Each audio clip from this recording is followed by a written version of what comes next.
Voilà. Merci, bien-aimés dans le Seigneur. Nous vous disons encore un grand merci pour être branché dans notre studio radio-télévision Congo Moklisto. Topesi bino mote. Mote di susu tikan kolo alekana koyeba ko pambola bino banso o wapi bozali ko pesa biso confiance en nyonso bozali elongo scotché na katina studio radio-télévision Congo Moklisto.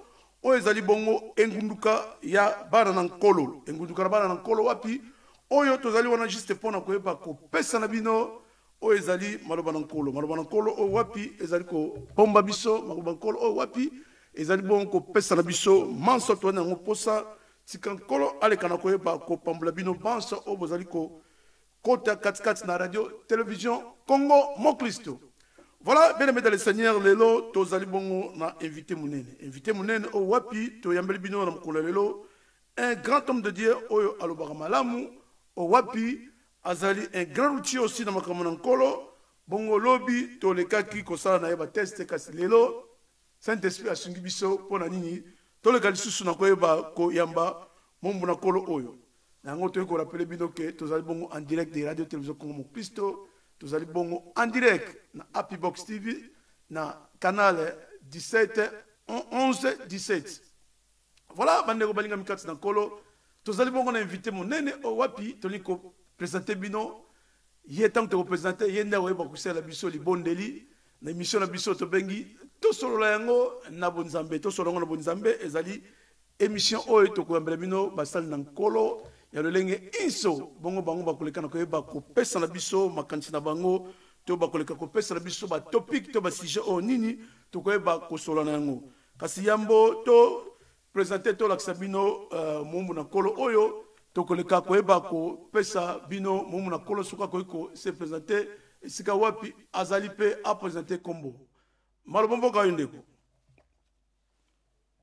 lo sako frère Alpha pena pesi Congo Moklisto merci na opportunité oyo bo rendre nga lisusu butuna lelo na kwa kozana bino kombo na ngai ezali révérend Jean Lukoki Olivera nazali pasteur responsable ya ministère Génézareth esika oyo lelo na kutami ezali na Irlande awa esika tokangami na quarantaine toza awa pona ko tala libota pe mission na biso nzamba zali kotinda biso mokili mobimba pona ko sakora sango mara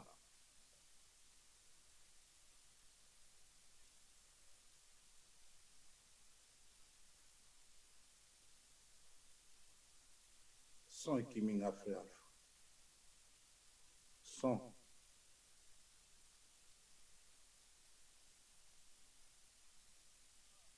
pardon, na kangaki micro na ngai. OK, c'est bon. Na kanisi ndeko ozali ko kabiso malamu. Malamu vraiment. Voilà, na kanisi bandeko basili ko zo présentation na yo le pasteur révérend João Oliveira Lukoki o wapi auti freshman mboka na ngola isika wapi yazali ko sala musala na nkolo kasi yasili ko le katikati na radio télévision Congo Moklisto katikati na studio na biso virtuel to lobi bongo pona nini teto le kana ko yeba ko yamba epela mkola lelo. Kasi yambo ya kobanda emission na biso pasteur tokosenga na soko ko bondela poto ali bana nzambe maloba omboka yo nzambe papa na biso na likolo tozangu sebele na matondo epai na yo na occasion yo siliko pesa biso tozali kotika programme oyo na maboko na yo bayoka frère Alpha te bayoka ngai te me nzambe zala programme moko eko izote libota na nzambe milimo nyonso ya accusation molimo nyonso ya contre-attaque molimo nyonso oyo ekeneto la kombo na yo te na tango oyo nazali kolie yango pe kobwaka bisika bitauka au nom de Jésus. Au nom de Jésus. Tika ete le Saint-Esprit est dirigé programme oyo ne bandeli pe suka na yango na kombo na Yesu Kristo to bondeli bongo amen. Amen. Voilà, merci le révérend pasteur João. Bongo na kanti bandeko basiliko landa biso na bokebi nyonso na présentation na yo lolenge vraiment siliko encadré biso d'abord na libondeli tolingi toyeba na mokolo lelo boni santé santé nzamba zali kopambola na ngolo kolanda épidémie oyo tozali koleka na yango ezali koboma bato mingi na bisika oyo tokutami mais nzambe azali kobatela ngai mpe elongo na libota. Voilà, nzambe azali kobatela na kanisi ezali malamu mingi wana ezalaki le révérend pasteur João Lukoki. Voilà, ndeko João okoki kopesa biso kombo ya église oyo ezali kodirige na mboka na Angola pe précisément église ezali wapi? Église ezali na Palanca, direction ezali na Palanca, Rua Jota, pe ezali église ensemblée dédiée pentecostale. Voilà. Ministère de Nazareth. Merci, ensemble de Dieu pentecostal ministère Nazareth. Mais kuna beaucoup kozana ba combien de branches boye katikati na Angola kuna? Bon, tokoti koloba na Angola surtout tozali na ba province nyonso ya Angola. Esika oyo tozali ko évangéliser pe tozali na ba temple oyo ya biso. Ezali communauté moko ya monene oyo ezali kosala à peu près 5000 membres. Et chaque jour ba membres sika bazali kosadire na ba église oyo ezali coopérer na mboka Angola. Bon, na niveau ya Europe pe tozali ko attendre yango dans le sens que tozana système ya ba cellule kolanda ba réalité oyo ba mboka na biso ezoleka ba église eza kokangama et en plus ba déplacement na ngai de temps en temps na Angola et ça là que évolution ya mission awa na Europe et kitamuke mais na niveau ya ba cellule tozali coopérer pe na niveau ya Europe oyo tozali ko bâtir na mboka ya Irlande na mboka Belgique na mboka France. Voilà. Nakansi merci pour na ba précision oyo na bandeko bazé ko na biso nakansi même ba membre ya église pentecostale Nazareth kuna na mboka na Luanda nakansi bazali connecté bazali pe ko na biso to pesi mbote na ndeko Joel Miguel te kweme o wa pesa ko na biso vraiment to liko rappeler la bandeko ke to zali bongo en direct na Happy Box TV kuna na canal 11-17 bon kuna to zali aussi en direct. Voilà, tolelo toyambi ndeko na biso le révérend pasteur João Oliveira Lukoki o wapi ali biso masolo ya malamu o tokoyeba kosola elongo na ye na poko malelo to rabutu malelo nazo ko rappeler bandeko tozali bongo en direct. Voilà, na émission tobengi tosola yango na bonzambe. Bongo thème na biso oyo wapi invité na biso ngaki tolobela lolenge nini tokoyi ko diriger une église. Comment diriger une église? Bongo tokoyeba kotuna ye pona nini aponaki thème oyo. Malobomboka yo révérend pasteur João Lukoki. Merci mosakoli sango malamu ndeko kiako. Eloko eza awa eza ke mokile komi na moment moko très crucial oyo ke tozomona memi bamboka na bapoto bamboka oyo développé bazokoka ko résoudre te difficulté oyo mokili ekutami na yango na épidémie oyo ya maladi lelo ezali koaffecte monde tozosentir même ba grande puissance bakomi na incapacité na système ya santé mpona koétablir solution mpona bapays na bango alors que biso na baafrique surtout aucun pays afrique aza capable ya koproduire vaccin mpona kosauve milimo ya peuple na ye tozali koespérer badonation oyo ekeuta na bapays développé. Alors esika oyo lelo peuple africain akoti kozwa lobiko akoti kozwa solution ya makambo oyo ezali bobele na prière. Imagine toi soki Afrique ezalaka pays moko ya prière te et que maladie oyo ekotaka na ba territoire na biso na ebite frère Alpha combien de morts combien de dégâts maladie oyo na ekosala parce que bamboka na biso eza préparé te pour résoudre problème oyo ya épidémie oyo mokili ezali koleka.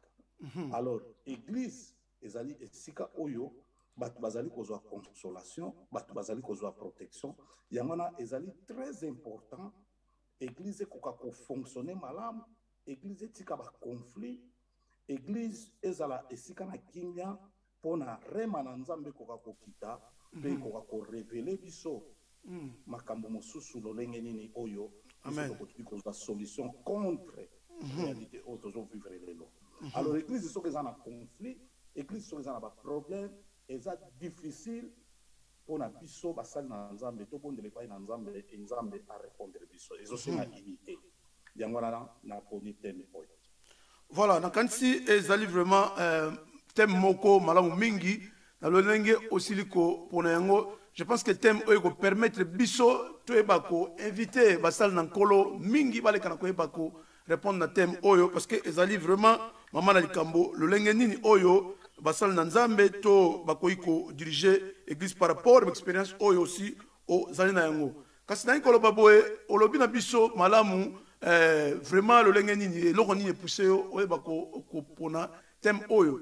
Kasi par rapport ya ministère na par rapport ya ndengi bengamelo na yo lolenge nini oyo osengeli kopesa conseil pa basali na nzambe o bazali konda biso lolenge nini d'abord na moment oyo comment bako diriger l'église parce que par rapport à la pandémie tout ça na ngona mukwana lelo tomoni l'église ko sangana comme pasi bon ba dispositif nini oyo bino bozwi katikati na ngola ya mbote tokena vraiment na mudindo ya masolo na biso.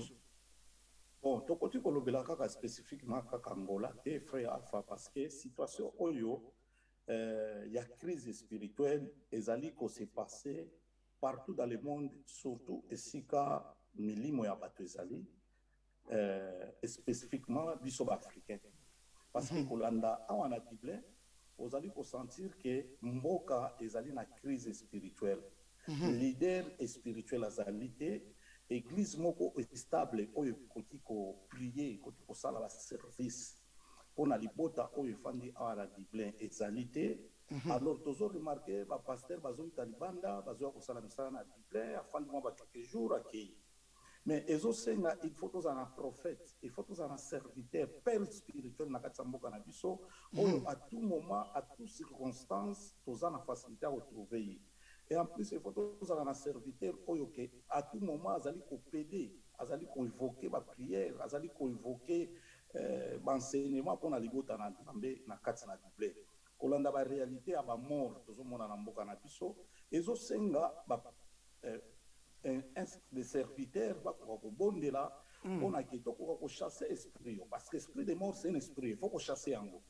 Alors ngai vraiment na koloba kenaza mwana parmi ya babikolo oyo bazali kati ya mboka oyo ça fait 10 ans oyo nazali ko lidérer une grande ministère en tant que leader eza 10 ans ya conversion te mais ezali 10 ans ya leaderance c'est deux choses différentes frère.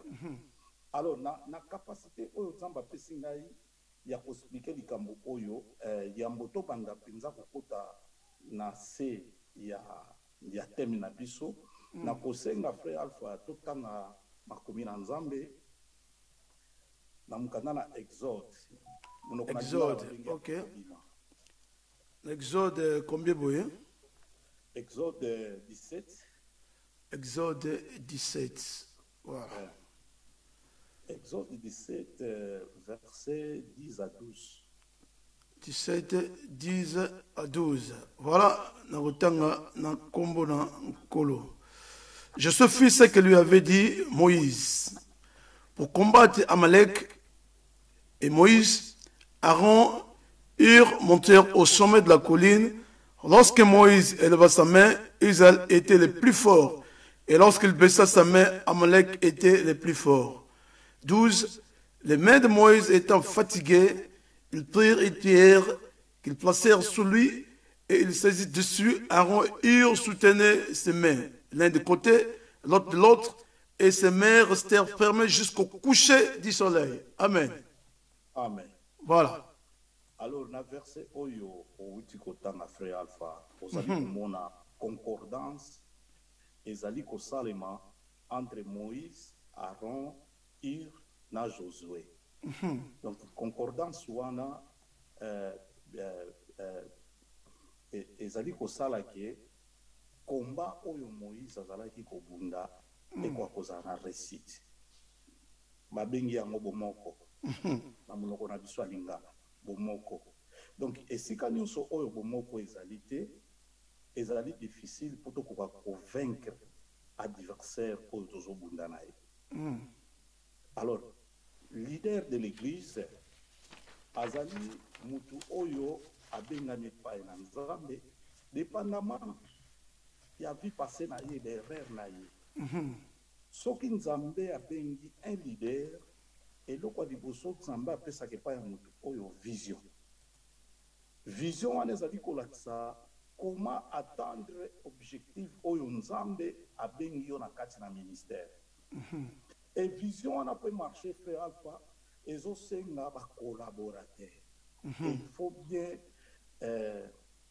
faut bien tobeta sete na esika oyo bacollaborateur parce que bafrançais baloba on change pas l'équipe qui gagne donc bacollaborateur bazali na makasi mpona yo okakoresi mission na yo comme mpe okakoshue na mission oyo nzambe abengeli parce que ezalaka mosala moko makasi ezalaka mosala moko monene oyo des fois soki yo moko ozali komema yango okozala exaucé okozala stressé même ekoki kotouche santé na yo yango wana chaque fois nzambe ntango apesaka vision apesaka mpe provision amen ya liboso tozomona Josué na verset 10 ozomona ete Josué azosala lolenge oyo Moïse azalaki kolobelela ye c'est ça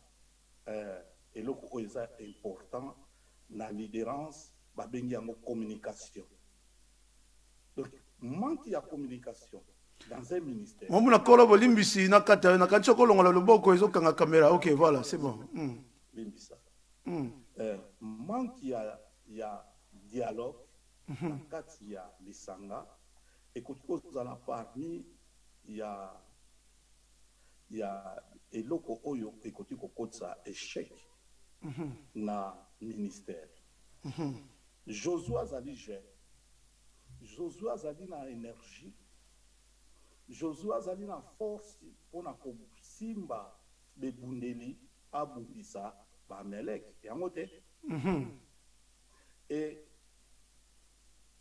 pasteur ou bien leader oyo azali kokamba église ntango ozwi mission epai na nzambe yebaka yango ke nzambe akotindela yo bato oyo bakozala na bacapacité ministérielle par rapport na yo donc yo okoki kozwa bango jamais comme l'adversaire okoki kozwa bango pas comme une menace mais il faut zwa yango lokola lisungi parce que mbala mingi tozomona bisika baconflit ezoya na église bajeni oyo bazoya kosadere na église bazokoma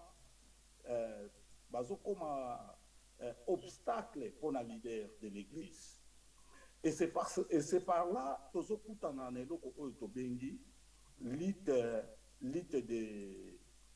de génération alors soki leader ozali na révélation euti epai na nzambe esengeli oyeba ke baministère ekoya na kati ya ministère na yo parce que basali mosusu bazwaka ngolu azwi tous les 5 ministères mais basali mosusu bazwaka ngolu azwi 3 ministères basali mosusu mpe bazwaka ngolu ozwi kaka ministère moko donc ministère na yo wana yango wana moto ekodéfinir vocation oyo nzambe abengeli yo mais eloko yo okonstate même s'il y a des ministères supérieurs à toi il faut basala ndenge yo ozali koyebisa bango ndenge tomoni Moïse awa azolobelela Josué Josué azosala ndenge Moïse azali kotinda ozo comprendre eza parmi ya badifficulté mingi lelo tozali komona na badistruction ya église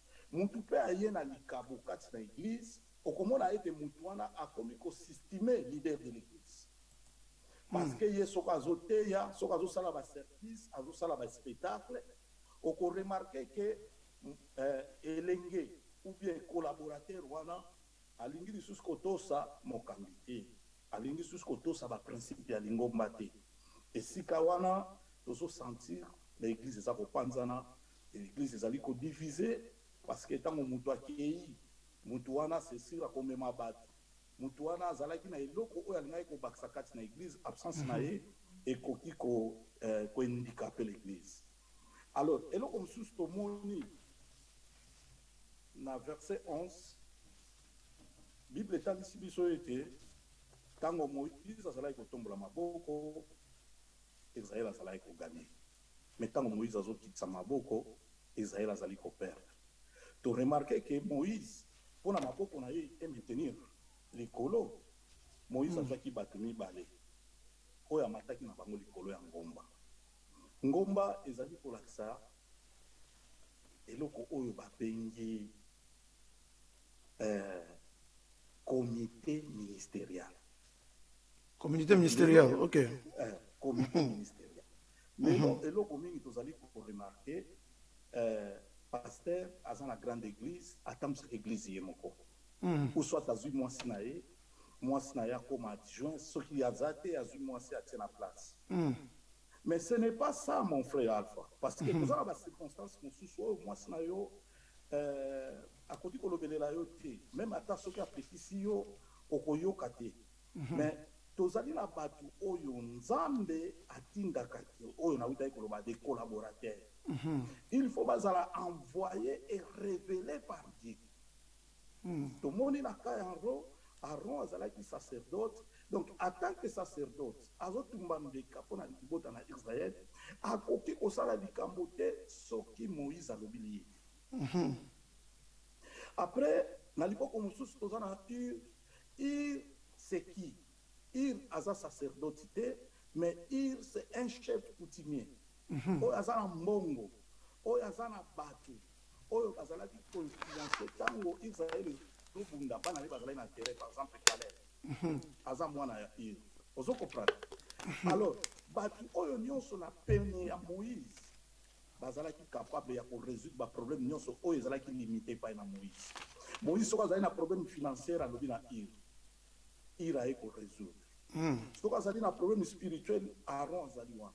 Parce que Moïse azalaki likukuma, ça veut dire que Moïse azalaki na ba limitation oyo Nzambe atiaki ye, des fois mpona likambo na ye eleka kati na libota na Nzambe esengaki Aaron aloba. Mais ntango Aaron azoloba, monoko ezalaki ya ye, me maloba ezalaki ya Moïse. Et comité oyo ezali comité crucial parce que bango bazali dispo pona kokende na yo jusqu'au bout. Bako oza ba traité. Baza batu oyo baza prête bakufa pona yo. Ozo comprendre frère? Je comprends. Bazali batu oyo soki balobi ke mokambi oza na erreur, mokambi ozo tambola bien te, il faut écouter. Au côté ko hésiter te. Parce que bazali batu oyo babengami comme ba rétroviseur. Tout le monde a mutuka, mundela tia yango ba rétroviseur na gauche et na droite. Pour na facilitaka yo otalaka na sima. Mape makambo sima eza important te yango na mona ka ba rétroviseur ba tsango muke, mais eza important pona ozala na marche moko en succès. Ba Congo balobaka kotambola kotala sima ezali kobanga te, mais ezali mayele ya kotambola. Alors frère, il faut comprendre déjà degré oyo yango na esalaka soki ezali te kati na kati ya église moko, yango na mutu esalaka fonctionnement de l'église. Bokomona ete pasteur azali kotambola lokola mutuka ezangi frein. Bokomona lokola pasteur azali kotambola lokola chauffeur azali kokumba mutuka mais azali na permis de conduire te. C'est lui qui commande, c'est lui qui fait tout, c'est lui qui fait des dégâts, atasa les dégâts, on a sa disciplinité, on a la conseillère, parce que c'est son église. Alors, Batouana, Bazali pe, qu'on permette yo au souffler. Parce que tous les frères Alpha, tous les bengameliers, principalement, tous les pères de famille, et Mbalami, ils sont vraiment au côté de Moussala ensemble. Il faut qu'on y ait pas que Kondimanayo, eza kondimaya mwasi na yote, eza kondimaya bana na yote. Des fois, nous sommes serviteurs de Dieu, n'engue to kota kana Moussala na Nzambe, oublier que ozali na ba responsabilité mususu oyo en tant que mobali, il faut attendre. Et Mbalami dit manque ya ba oui. manque ya ba supporter pembeni na yo esalaka ke okomona église emati me ndako na yo epanzani. Yango monaka mingi bana ba pasteur bandumba badro.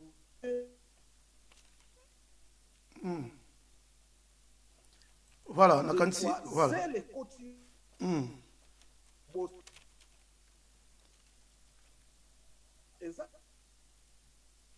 Il faut un ministère au babengi comité de sages qui bakoka pour soutenir l'ingomba neloko oyetali conseil pe ba responsabilité mususu oyetali spirituelle et financière. Vous comprenez père? Vous comprenez? Et financière, c'est très important parce que les lots awa na bapoto to remarquaka soko ozali pasteur responsabilité nyonso ya église eza epai na pasteur. Lelo covid bapasteur mingi bazofuta tali na bambongo na bango atali église. Mais bato oyo baza ba membre de l'église soi-disant lobaki bazali basacrificateur mais lelo basundoleli basali nyonso epai ya bapasteur. C'est là ekomaka frustrant ekomaka difficile moto akomi komituna nzambe yango bengaki nga. Alors il faut vraiment que osali na nzambe malgré église ekangami toza awa to biso nyonso en quarantaine mais il faut toyeba yango ke tozali basacrifice mpona nkolo tozali basacrifice na nkolo. Donc ata tofandi dimi na ngai offrande na ngai nakoki jamais koarrete yango. Ozo comprendre faire parce que l'église ndenge utaki koloba wana papa toza l'église ekangami na circonstance modèle nini église ezali bamire oyo biso tokendaka te basali oyo community center oyo biso tokendaka te. Église ezali yo parce que bible ezotalisa biso ete mondimi nzoto na ye ezali temple ya molimo mosantu. Amen. Alors mondimi oyo temple na ye komi nzoto na ye komi temple ya molimo mosantu. Il faut se considérer comme un sacrifice vivant. Dimanche salakint na ndako na yo zwa ba prévision ya ko envoyer mbongo na yo na église na bino na direction ya église na bino parce que bozali na engagement oyo bino kozwa epai ya bato epai ya motu te me bozwa ya epai na nzambe. elelo tozali koremarke bato oyo bana na nzambe azali kofanda na ye dimanche leke na ye na mbetu mwa ezosila afuti dimi na ye te mpona nini église ekangami. Dimi wana tofutaka yango te mpona kofuta basale mais dimi wana tofutaka yango mpona koconcrétiser les missions de l'église. Église eza na mission oyo leader azali na yango nzambe apesaki ye. Chaque église eza na vision na yango. Amen. Et frère Alpha na verset oyo touti kotanga na verset 17 et pardon c'est ça na verset 17 tu peux remarquer na verset 12 et Bible ezali koloba tango Moïse maboko ezalaki kokita ba ennemi bazalaki ko avancer pe kolonga Israël azalaki kokola. Ça veut dire que il faut comprendre le temps que ba membre de l'église de l'église eza pasteur. Et pasteur chaque fois so bazali koyima pasteur so bazali na ba nécessité pasteur so bazoli kana ba clé bino pe bisika oyo bozali kosala ba projet nyonso bozali kobongisa nyonso oyo bozali kokanisa e kokende liboso te nzamba tobénir yango te eza na ndenge malédiction te mais ezali na ndenge fonctionnement etam bolaka pasteur azali pasteur azali ange de l'église. En tant qu'ange de l'église, yé azali na opinion oya pesaka nzambe concernant état d'âme na yo, concernant bénédiction na yo, concernant protection na yo. Bien sûr, yo moko pe ozali na priorité ya koleka epai na nkolo yo moko, mais kolela ya papa na yo, régler ya pasteur na yo, souffrance ya pasteur na yo, ekoki ko obstacle à évolution ya papa na yo.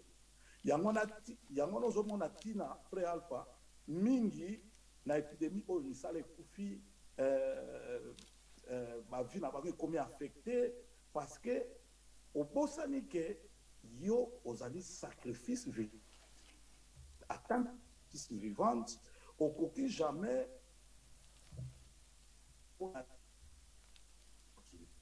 épidémie oye pour na fortifier qu'on dit manabiso épidémie oye pour na ko l'axe était nyonso c'est na mokili oyo ezali vanité de vanité.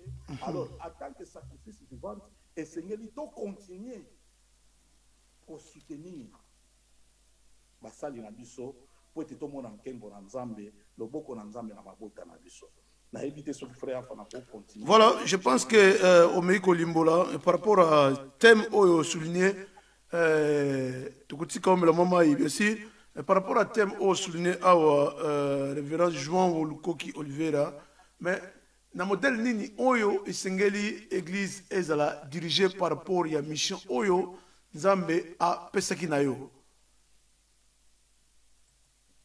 Bon, par rapport mission oyo nzambe a pesaki na ngai et na nkolo esengeli justice. Quand il y a connexion, il y a des connexions. Parce que João est allé un peu au Béguier. Je pense que connexion est allé un peu au Kata Mouké Mouké.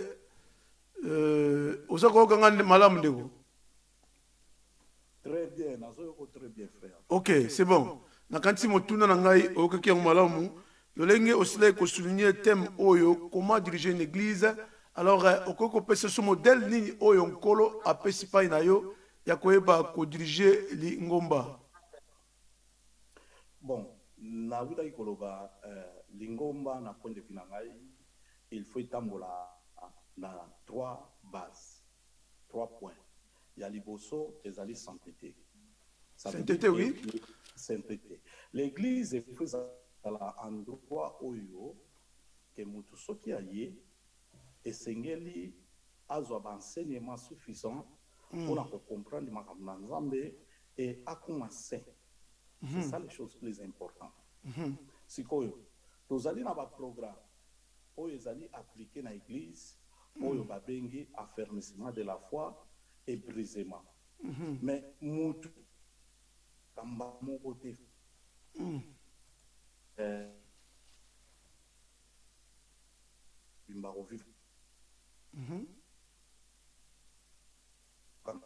oui, na quand tu as ko malamu oui.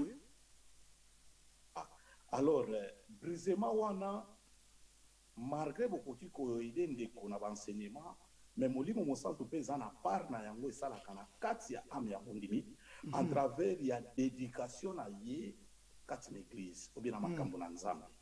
Plus kazo luka nzambe, plus kazo poussa na nzambe, nzambe azo briser ye pe azo matisa ye na dimension mosusu ya ko servir nzambe. Et troisièmement, na uta ikoloba justice, donc il faut tous la justifier, il faut comité les publicité, donc tant que tout ainsi il faut tous justifier parce que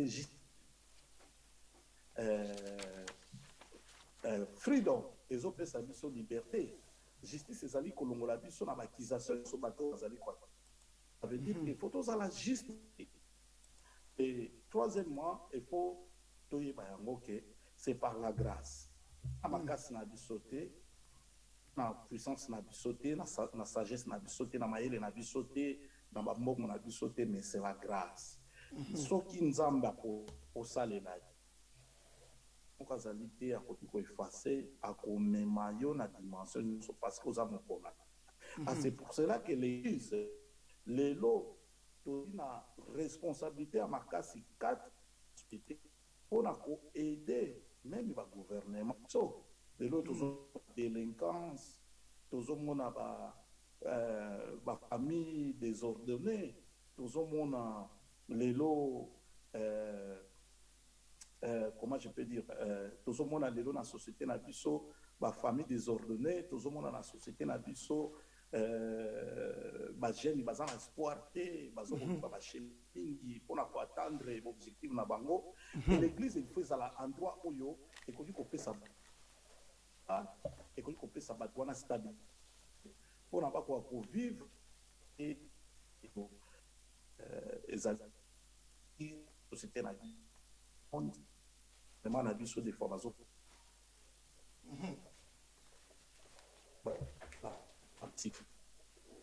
alors les esika oyo ezali ko pesa kimia pesa espoir bazali na trouble na sena mokili oyo surtout na ba Europa tozali komona lolenge famille et puis tozomona bilenge ndenge ko se définir te avenir nini oyo akoti ko suivre. Alors, dans la point de vue, je pense que l'Église est en responsabilité. Vraiment, il faut être responsable pour que impacter mon kili. Donc, transmettre l'énergie positive na mokili. Parce que l'Église n'a pas sentir que perd place na mokili. Une institution. Voilà, je pense que connexion et donc ça là mon boulot côté na yo d'habitude sur côté na ngaya oui osako grand madame ou pasteur nazo ko très bien faire. OK, voilà. Na kanti oko ko continuer na yo. Voilà. Oui, donc ndenge na uta ko ba frère Alpha. Donc église ezali ko perdre place na yango na société comme institution morale anti-valeur et kotikati na église parce que dialogue ezate toujours sentir harmonie ezate toujours sentir considération ezate et c'est pour ces toujours mona que maboko ya Moïse eza ya kokita église zo échec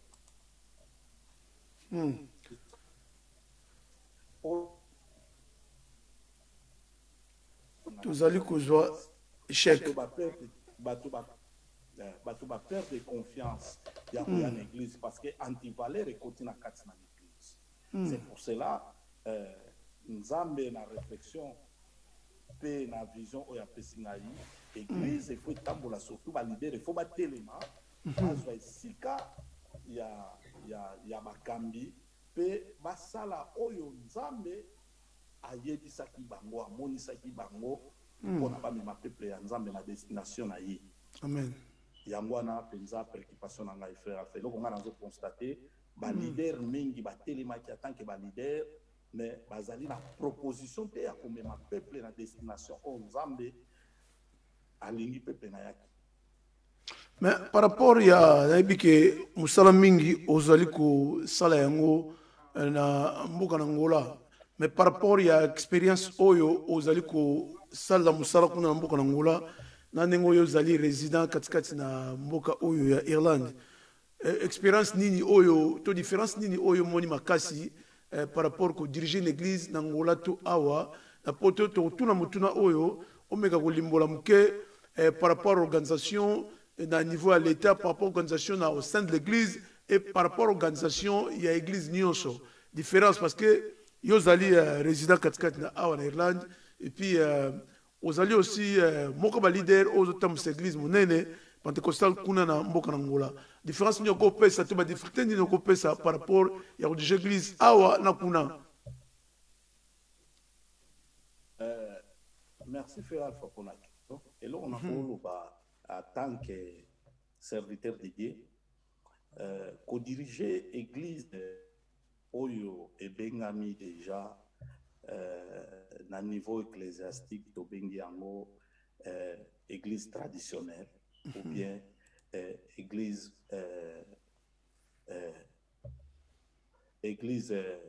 évangélique elingi koloba ke l'église wana ezali na ba critères ecclésiastiques oyo eza déjà adopté na fonctionnement na yango. Alors tango yo ye okoki kokende mbango mingi te pona o atteindre l'objectif na yo, il faut kende malembe parce que okokuta ba membre mosusu esasala 30 ans 40 ans 4 wana et yo oza na maîtrise te ya kozela bango bacomprendre yo eloko ekokutisama wana choc de doctrine. Choc de doctrine. Eloko nga namoni ya bien ya koservir na Afrique. Afrique baza batu oyo baza humble na makambo na Nzambe, baza batu oyo bazwaka Nzambe au-dessus de toutes les choses. Makambo nyonso azali na yango soki Nzambe te nayebi te ndenge nini bato wana bakoki kovivre. Et eloko wana déjà ya considération frère, ya envie ya kotia Nzambe en première position et facilitaka un serviteur akoka kolidérer une peuple na direction ya mission oyo Nzambe apesi yo. Et ya misato eza en Afrique, nous avons la facilité de créer une structure, de bâtir une église. Nous avons la facilité de combattre terrain, nous avons la facilité de tonga, nous avons la facilité, il y a temps plein, il y a service, pour l'andake, et ça fait parmi, il y a enseignement oyo tozopesa na église bato efo basala ozosambela ozosala okoti kolekisaka ta nyonso na église te parce que ntango yo ozoprie ozosenga consolation ya Nzambe ozosenga lisungi ya Nzambe mais yo mpo ofolongwa na zone de confort na yo okende koluka parce que soko oluki te okozwa te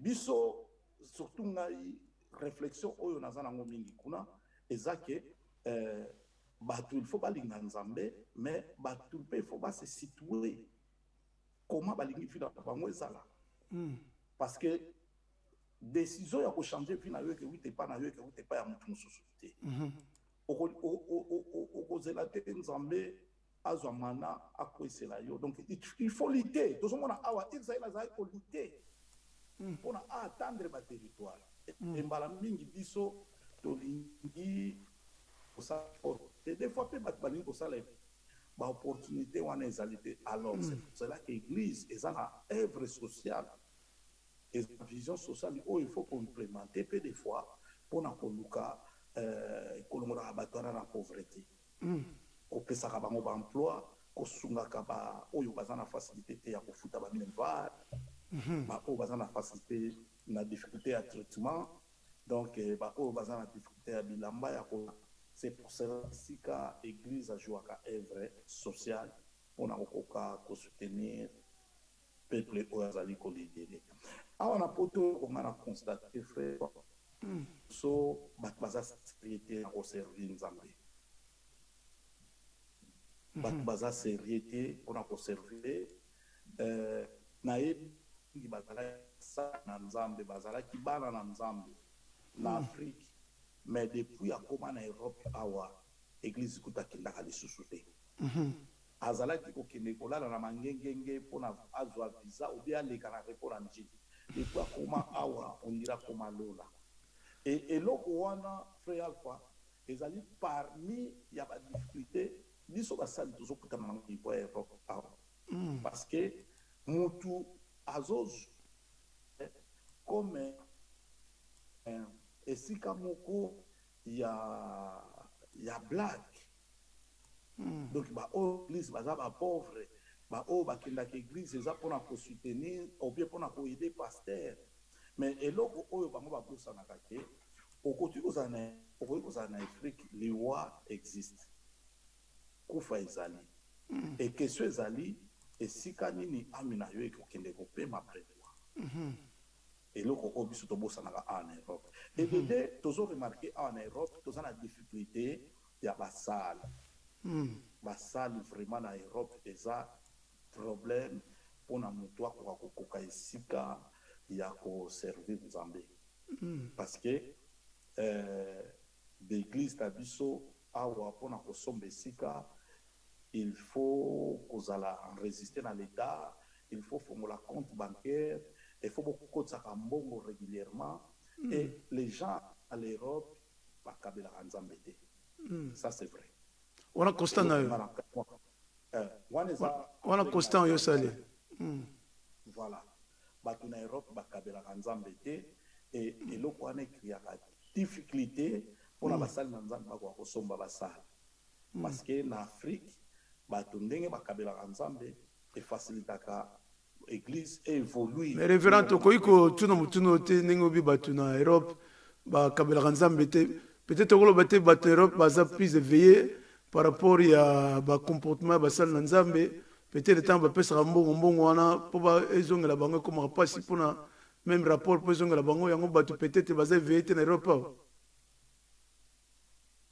Makapo nyonso yango na utoloba frère Alpha autoloba que visionnaire a la responsabilité wana ya makasi pona kokoka ko expliquer vision na ye malamu na ba collaborateur na yo bien na ba membre oyo yazali ko diriger parce que ce qui vision na yo ezali bien compris bato ba kozala na facilité ya kokabela yo mais ce qui vision na yo ezali compris te bato bakomaka na difficulté ya kokabela Nzambe mais sikoyo eloko nga na linkoloba kokabela Nzambe ezali objectif moko te ke ote mosali na Nzambe soki nakabeli mbongo na ngai akoabize yango yo ozokabela Nzambe ozokabela mosali na Nzambe ti mosali na Nzambe azozwa mbongo oyo frère Alpha azotilize yango na makambo mosusu Nzambe akojuge ye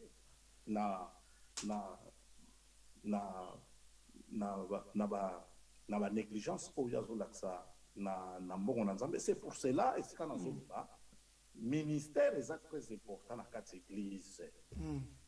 Donc église ezala na pasteur, église ezala na adjoint, église ezala na secrétaire, église ezala na financier, église ezala na trésorier frère. Tokende na mukanda na acte des apôtres esika bantoma bazali koloba église as a business house. Sikoyo soki ozo diriger église oyo ezangi gestion yo moko pasteur mwasi matanga makabo na bana na yo yo moko pasteur obombaka mbongo ya église na compte na yo personnel, tu ne peux pas, c'est pas ton l'argent et en mbongo na yo te okotia yango na compte no personnalité mbongo oyo église ezali kozwa efe kota na compte oyo 3 personnes basignaka avant mouvement nyonso. Le pasteur azali mutu oyo azali en tête pour décider ce qui va foutre à partir ou bien va foutre te. Donc mouvement nyonso esalama na église il faut pasteur azala au courant. Mais tant que pasteur yo moko ozali gestionnaire frère ozala conflit. Ozaba conflit. Pasteur il faut rester na côté spirituel. Tia batu oyo bazali capable et ce qui église déjà évolué, il faut les batu oyo baza payant parce que c'est un service. Être secrétaire frère, ce n'est pas spirituel. Être financier, ce n'est pas spirituel. Non. C'est un métier. C'est un métier, ouais. Donc ça, papier fait tambour. Dirigeant de musique. Mais oui, être dirigeant de groupe dans quatre églises, c'est un métier. C'est pas Amen. Il faut que quelque chose de motivant. Vous voyez combien ça coûte si on a moi dans la musique. Alors ceux qui moutouna zali wana des fois azali spécialiste na 3 streamers 4 streamers chante abeta la drum abeta la basse abeta la piano mais moutouna il doit installer parce que c'est un professionnel. Atanga pour na ayekola métier wana Alors, lelo na l'église na biso, ba pasteur ba bossa na makambo mingi on a coach na cadre la spiritualité.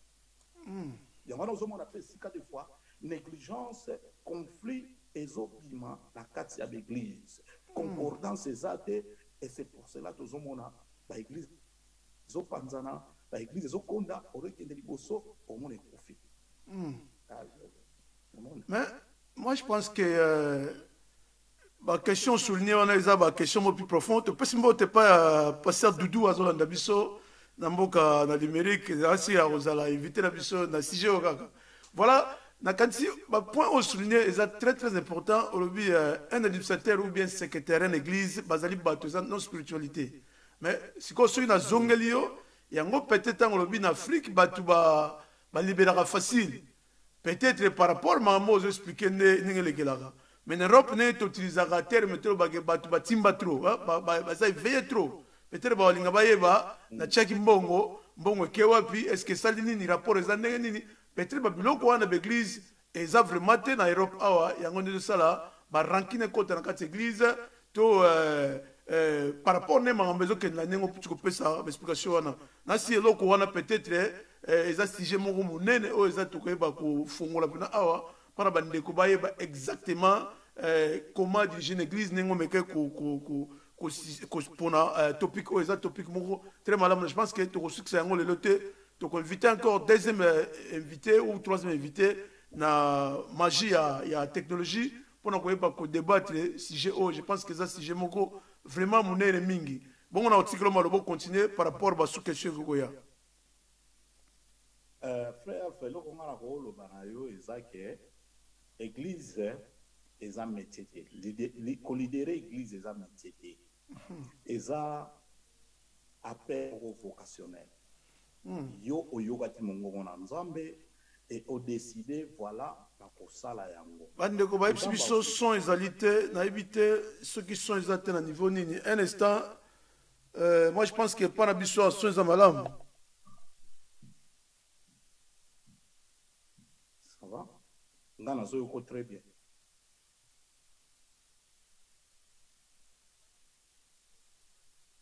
Son eza malamu. Oui, même ngai très bien. Na kanti son ezali malamu. Na moni ndeko moko komeli biso awa son ezali te.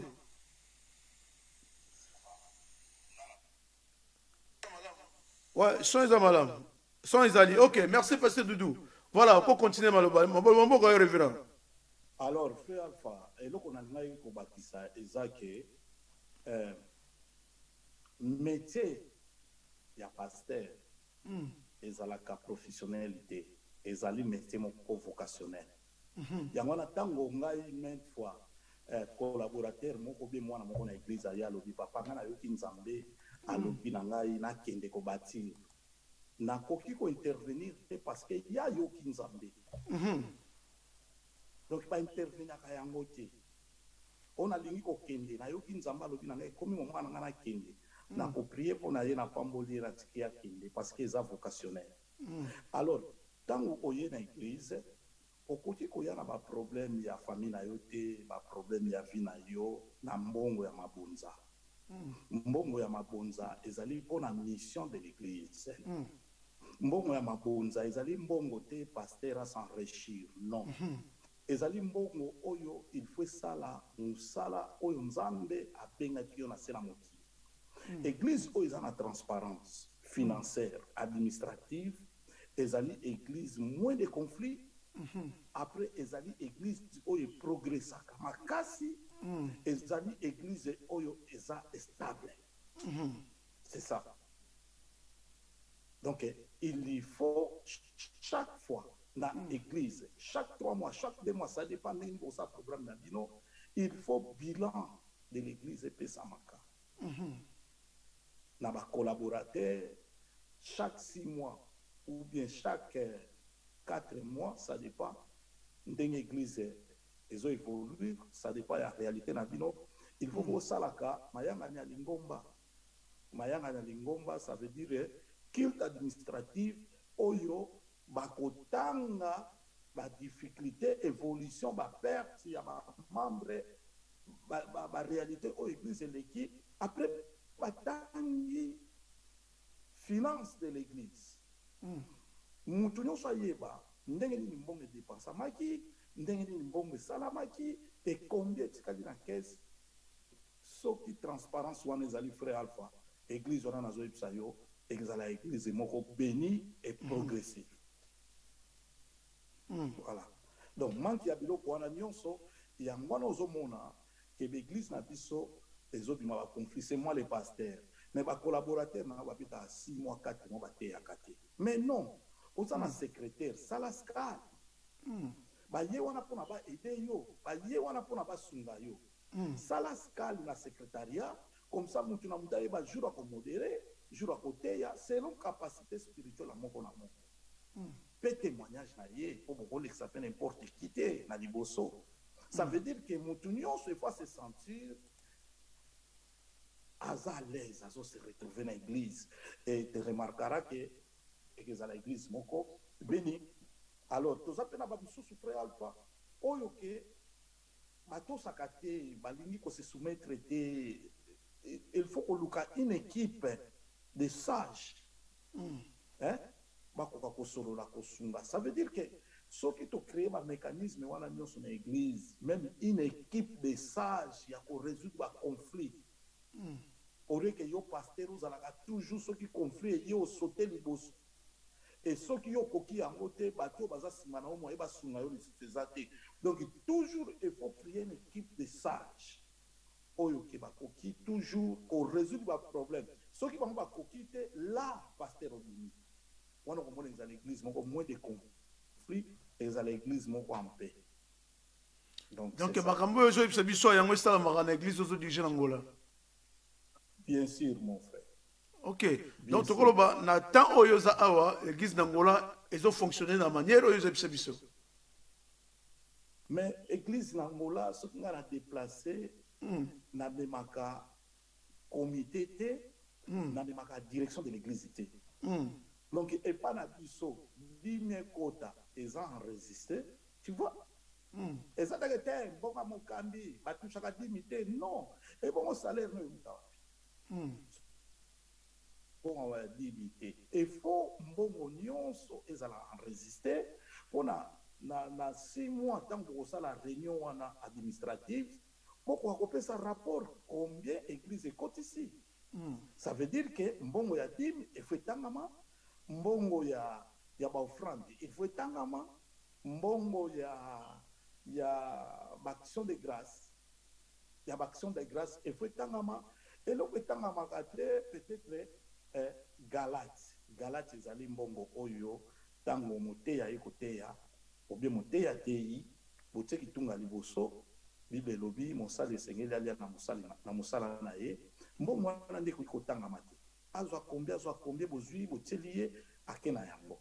Mais oyo etangami mbongo nyonso ezokota na église, il faut etangama. Mbongo école de dimanche, il faut etangama, il faut kota na caisse.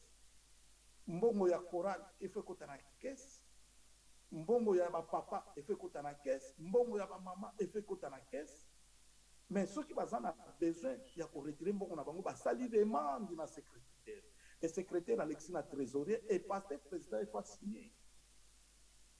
Ceux qui transparence wana nyonso ezali en tant qu'administration église en tant qu'administration nous avons un point de conflit mon frère. Le problème est que toujours avoir conflit dans l'église. Nous avons même l'église trop spirituelle, mais si on est côté comme maté. Frère, la façon dont on a un canal acte des apôtres. Frère. Ok, donc faut acte des apôtres. Ok, acte combien? Chapitre 6. Ok, acte chapitre 6. Verset 1 à 6. 1 à 6. Voilà. En ce temps-là, le nombre de disciples augmentant, les hellénistes murmurent contre les Hébreux parce que leurs rêves étaient négligés dans la distribution qui se faisait chaque jour.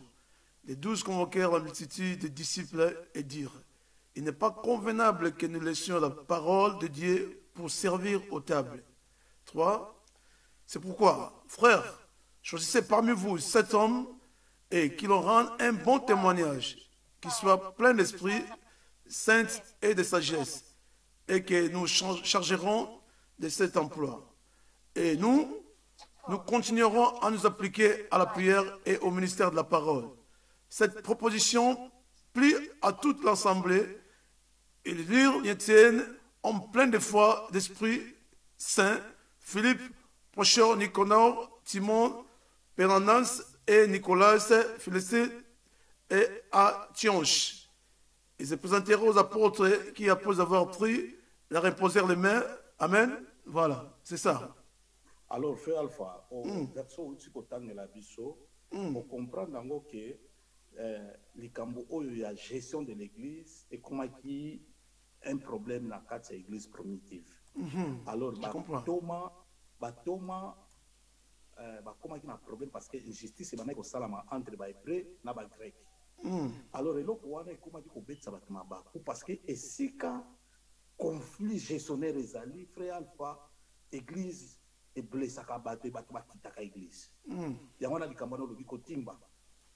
Alors, il y a l'embissaka ba membre et ba membre batikaka kotia confiance ou même bamsu bakitaka ensemble. Alors pour nous quitter ensemble il faut kopona batu omoni batu mo basani bapona ki batu ya liboso bazana témoigner malamu ya mibale rempli de Saint-Esprit parce que mutu oyo azana Saint-Esprit c'est la chair qui domine en lui. Amta ba conflit, amta ba incompréhension, azamo yibi parce que tozana ba diacre ba yiba ka mbongo ya makabo na église. Bokanisi botie mtatanga ka mbongo nzoka yibaka. Ba yibi bazana kati église frère. Oui. Donc tozana batu oyo na kati église azamo tuna sécurité. Et si quand vous résoudre le problème église, il y a ça menia on a kati l'assemblée. On remarque ba ndimi ba yini au pasteur nzoka diacre ancien moko bon église a panzaka ba secret na réunion. Après témoignage les amis spécifié sérieux d'institution. Témoignage. Il faut qu'on en a bateau bazana témoignage à malade. Aux hommes on a ko na lobaki likambo na brisement et enfermissement. Procédure wana est très important pour na boko akobimisa bato ya qualité ya modèle oyo na kati na église parce que les autres frères Alpha tozana bato bazo servir na église baza rempli de Saint-Esprit à côté avec orgueil à côté ya ba jeton aza mutsoka côté na lisanga ko panza soka kati na église donc aza na Saint-Esprit aza na molimo na kimia te. Et papa nanga pasteur là ndeko aza kimia te.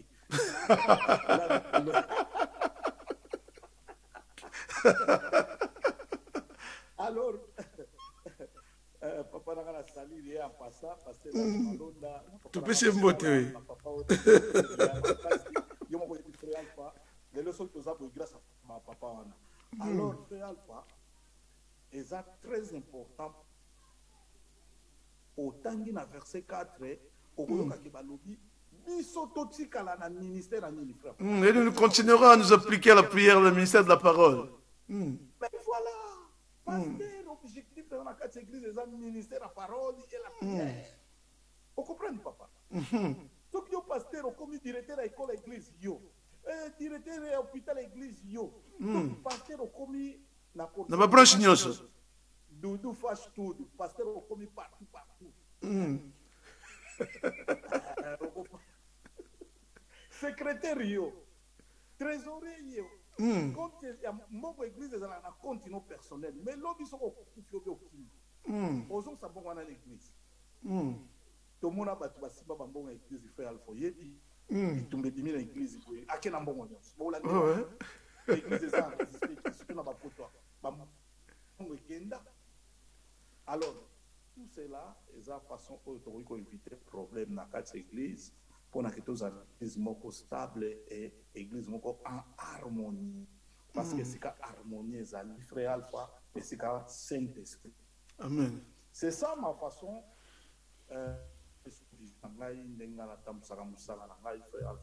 Et raison par laquelle les autres productifs, les autres malgré mikakata nezangakate il y a toujours mutumoko insatisfait pembeni oyo ke azomona ke nyonso sala eza bongo te il fallait ye mutafanda na kiti wana il fallait mutasala boye mais nous na nzambe église ça fait 10 ans il y a l'adhérence na ngai et voilà. Voilà, moi je pense que comme on a souka la kanti o ezalaki juste première impression na biso na thème oyo to connait vraiment prochaine fois on va encore inviter na biso. Merci encore pour na koyeba ko pesa initiative oyo puis na thème aussi là ko souligner pour na koyeba ko mais qu'un peu ko développer en je pense que to pesa bande ko banso ba na biso mbote mingi et puis merci dans dengi boy ko tia confiance dans la radio télévision comme Christo. Pasteur Doudou, je pense que prochaine fois, Pasteur Doudou Mbala, tu connais pas combien ça épée, après sa mission expertise naie, ou à en mettre bon sainte lobby, tu as invité mon monnaie aussi spécial, au wapi akoya koep sa biso makamunini oyo mon Christo nyonso et sengeli ayeba. Bon tu as na émission au lobby à partir de 20h avec Pasteur Moba Mwanzel et tu peux chez Mote Sikaza déjà dans lobby yé akozana biso elongo. N'habite révérend pasteur Joan ceux qui osent na maloba yakoba kisa yambo tokoma na suka na émission la biso.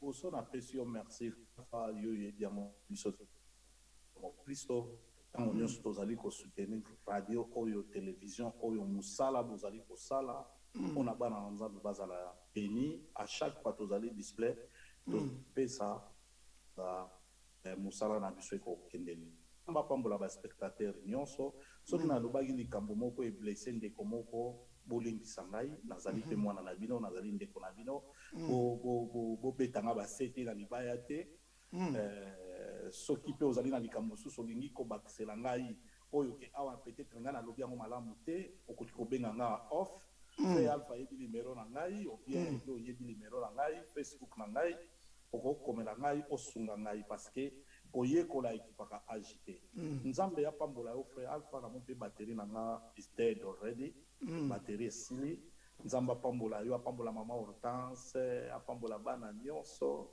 apambola yo frère alpha tingi ami d'enfance. Voilà, en tout cas c'est avec un grand plaisir et Zalaki Bongo Yakoyamba les révérends pasteur Joan Lukoki Oliveira oyo moko na biso katikati na mboka oyo na Irlande. Voilà ezalaki bongo émission na biso to solo na bonzambe bongo bandeko banso boza na posa ya koleka na studio na biso na émission to solo bonzambe yaka na ba topic na lo lenge ndeko Joan ye moko ayena topic na ye mais topic oyo to moni eza topic mo malamu moni mituna ezali mingi ye a charger batterie na malamu te moi to koneza te kasi to sukisi yango boete to kozongisa yango pona to zongisa su mituna na yo ya tuni malamu na suka ya tombola loboko aloba men ke ye moko alobaki le lenge nini basali na nkolo bakoki ko se comporter na kati na lingomba alors akola pandale na maloba oyo alobaki nakati ekomi lokola bosolo te kasi biso tokoloba amen. Voilà. Nakati ezali boko wala ndeko parce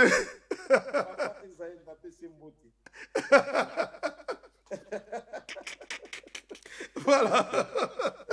Vraiment kolo apambola mingi ndeko Joan Oliveira pesa mama na biso Pierrette Mbote mingi vraiment ezali tative malamu nakati thème o tokeba continuer yango prochaine fois te promettre que tokozala bongo elongo na ndeko na biso pasteur Doudou Mbala pona yepe asila koyeba ko répondre na mituna oyo lolenge nini église koko zala organiser na poto en Afrique ngana ali na mituna ebele ona otuna mais dani nanu to amortir muke malembe bon to ke na ngosima alors yango elongo bani fallait vraiment to sur la thème oyo meka kono ko ba obimisa to pesa bande ko banso mbote obazonda biso ndeko dede muya ko alikana koyeba ko pamula yo pourquoi pas ndeko Rukayasha Godunu Zambazana yo ndeko Chrisling ndeko Narcisse ndeko Kula Mambo bandeko bazama mingi na bandeko balanda biso na Happy Box TV kuna na canal 11 17 kolo ale kana koyeba pambola bino bongo biso tozalaki bandeko na bino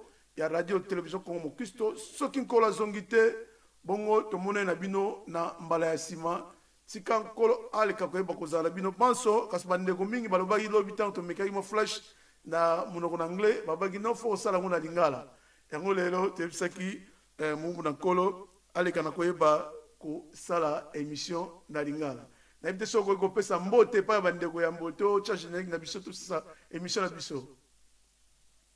Napesi mbote bandeko nyonso balandi biso na Congo Mokristo nzambe apambola bino ba ange na nkolo bakampe tout en tour ya bandako na bino molimo na corona na pameli yango au nom de Jésus ekende mosika kati na libota na nzambe pe bandeko nyonso oyo bazali ya mabota na biso to pameli molimo na corona bisika bana na biso bazali kotambola makila na nzambe ezala. Voilà, na kanisi ndeko akateli bateli komi na suka ya émission na biso bisika kolo aleka na koyeba kopambola bino bonso et tout le monde est là, voilà. Dieu vous bénisse.